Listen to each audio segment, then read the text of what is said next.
Hi hello ಎಲ್ಲರಿಗೂ ನಮಸ್ಕಾರ. ಜ್ಯೋತಿ ಪಾಕಶಾಲೆಗೆ ತಮ್ಮೆಲ್ಲರಿಗೂ ಸ್ವಾಗತ.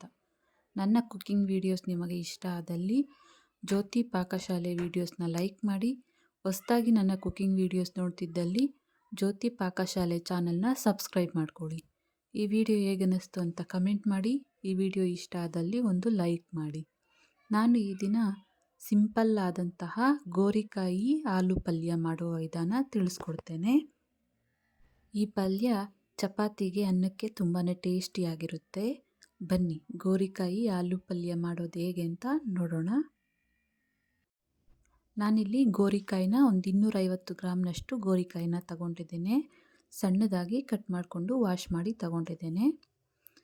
ಗ್ಯಾಸ್ ಮೇಲೆ ಕಡಾಯಿ ಇಕ್ಕಿ ಗ್ಯಾಸ್ ಹಚ್ಕೊಳ್ತೇನೆ. ಅದಕ್ಕೆ ಸ್ವಲ್ಪ ಎಣ್ಣೆನ ಹಾಕ್ಕೊಳ್ತೇನೆ.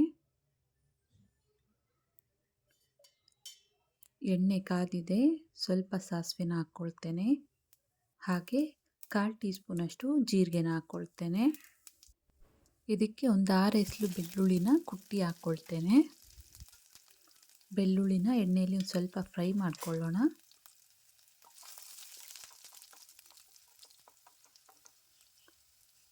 ನೋಡಿ ಬೆಳ್ಳುಳ್ಳಿ ಫ್ರೈ ಆಗಿದ್ದಾವೆ. ಈಗ ಇದಕ್ಕೆ ಒಂದು ಈರುಳ್ಳಿನ ಸಣ್ಣದಾಗಿ ಕಟ್ ಮಾಡ್ಕೊಂಡಿರೋದನ್ನ ಸೇರಿಸ್ಕೊಳ್ತೇನೆ. ಎಣ್ಣೆಯಲ್ಲೇ ಈರುಳ್ಳಿನ ಸ್ವಲ್ಪ ಫ್ರೈ ಮಾಡ್ಕೊಳ್ಳೋಣ. ನೋಡಿ ಈರುಳ್ಳಿ ಫ್ರೈ ಆಗಿದ್ದಾವೆ. ಈಗ ಇದಕ್ಕೆ ಒಂದೆರಡು ಚಿಕ್ಕ ಟೊಮೊಟೊನ ಸಣ್ಣದಾಗಿ ಕಟ್ ಮಾಡ್ಕೊಂಡಿರೋದ ಸೇರಿಸ್ಕೊಳ್ತೇನೆ. ಹಾಗೆ ಸ್ವಲ್ಪ ಕರಿಬೇವನ್ನ ಹಾಕ್ಕೊಳ್ತೇನೆ. ಟೊಮೊಟೊ ಬೇಗ ಬೇಯಲಿ ಅಂತ ಸ್ವಲ್ಪ ಉಪ್ಪನ್ನು ಸೇರಿಸ್ಕೊಳ್ತಾ ಇದ್ದೇನೆ. ಇದನ್ನು ಕಲಿಸ್ಕೊಳ್ಳೋಣ. ಟೊಮೊಟೊ ಸಾಫ್ಟಾಗಿ ಬೇಯೋ ತನಕ ಇದನ್ನು ಎಣ್ಣೆಯಲ್ಲಿ ಫ್ರೈ ಮಾಡ್ಕೊಳ್ಳೋಣ. ನೋಡ್ಬೋದು ಟೊಮೊಟೊ ಎಲ್ಲ ಚೆನ್ನಾಗಿ ಬೆಂದಿದ್ದಾವೆ. ಈಗ ಇದಕ್ಕೆ ಗೋರಿಕಾಯಿನ ಸೇರಿಸ್ಕೊಳ್ತಾ ಇದ್ದೇನೆ. ಕಲಿಸ್ಕೊಳ್ಳೋಣ. ಇದನ್ನು ಪ್ಲೇಟ್ ಮುಚ್ಚಿ 1-2 ನಿಮಿಷ ಎಣ್ಣೆಯಲ್ಲೇ ಫ್ರೈ ಮಾಡ್ಕೊಳ್ಳೋಣ ಗೋರಿಕಾಯಿನ. ನೋಡಿ ಎಣ್ಣೆಯಲ್ಲಿ ಫ್ರೈ ಮಾಡ್ಕೊಂಡಿದ್ದಾಯಿತು 1-2 ನಿಮಿಷ. ಈಗ ಇದಕ್ಕೆ ನಾನಿಲ್ಲಿ ಒಂದು ಚಿಕ್ಕ ಆಲೂಗಡ್ಡೆನ ಸಿಪ್ಪೆ ತೆಗೆದು ಸಣ್ಣದಾಗಿ ಕಟ್ ಮಾಡ್ಕೊಂಡಿದ್ದೇನೆ. ಅದನ್ನು ಉಪ್ಪು ನೀರಿಗೆ ಹಾಕ್ಕೊಂಡಿದ್ದೆ. ಅದನ್ನು ಸೇರಿಸ್ಕೊಳ್ತಾ ಇದ್ದೇನೆ.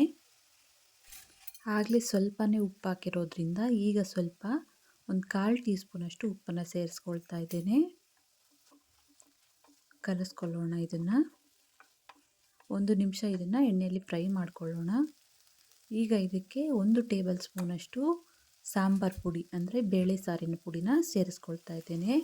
ಹಾಗೆ ಒಂದು ಚಿಕ್ಕ ಟೀ ಗ್ಲಾಸ್ನಷ್ಟು ನೀರನ್ನ ಸೇರಿಸ್ಕೊಳ್ತಾ ಇದ್ದೇನೆ.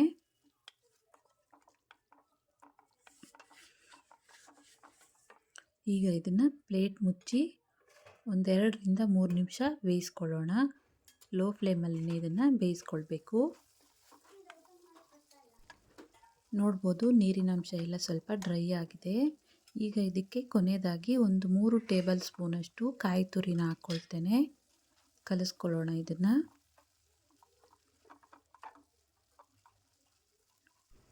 ಕಲಿಸ್ಕೊಂಡಿದ್ದಾಯಿತು. ಪ್ಲೇಟ್ ಮುಚ್ಚಿ 1 ನಿಮಿಷ ಇದನ್ನು ಫ್ರೈ ಮಾಡ್ಕೊಳ್ಳೋಣ. ನೋಡ್ಬೋದು ಗೋರಿಕಾಯಿ ಆಲೂ ಪಲ್ಯ ರೆಡಿಯಾಗಿದೆ. ಗ್ಯಾಸ್ ಆಫ್ ಮಾಡ್ಕೊಳ್ತೇನೆ. ಇದನ್ನು ಬಟ್ಲಿಗೆ ಸರ್ವ್ ಮಾಡ್ತೇನೆ. ನೋಡಿದ್ರಲ್ಲ ಸಿಂಪಲ್ ಆದಂತಹ ಗೋರಿಕಾಯಿ ಆಲೂ ಪಲ್ಯ ಮಾಡುವ ವಿಧಾನ. ಈ ರೆಸಿಪಿ ಚಪಾತಿಗೆ ಅನ್ನಕ್ಕೆ ತುಂಬಾ ಚೆನ್ನಾಗಿರುತ್ತೆ. ಒಮ್ಮೆ ಟ್ರೈ ಮಾಡಿ.